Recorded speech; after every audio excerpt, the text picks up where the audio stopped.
కురు వంశానికి ముగ్గురు వారసులు పుట్టారు.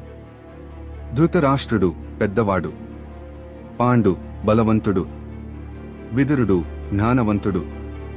కాని సింహాసనం ఒక్కరికే దక్కాలి. ఆచారం ప్రకారం పెద్దవాడైన ధృతరాష్ట్రుడే రాజు కావాలి. కాని అతడు అంధుడు. సభలో మంత్రులు చర్చించారు. అంధుడైన రాజు దేశాన్ని ఎలా పాలిస్తాడు? రాజ్యానికి బలమైన నాయకుడు కావాలి.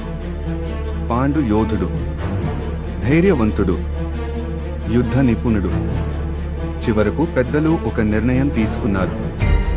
ధృతరాష్ట్రుడిని కాదు, పాండునే హస్తినాపుర రాజుగా పట్టాభిషేకం చేశారు. ఆ రోజు ఒక కిరీటం పాండు తలపై పెట్టబడింది. కాని అదే సమయంలో ధృతరాష్ట్రుడి మనసులో నొప్పి, అసంతృప్తి విత్తనం నాటబడింది. ఆ విత్తనం ఒక రోజు మహాభారత యుద్ధంగా మారుతుంది.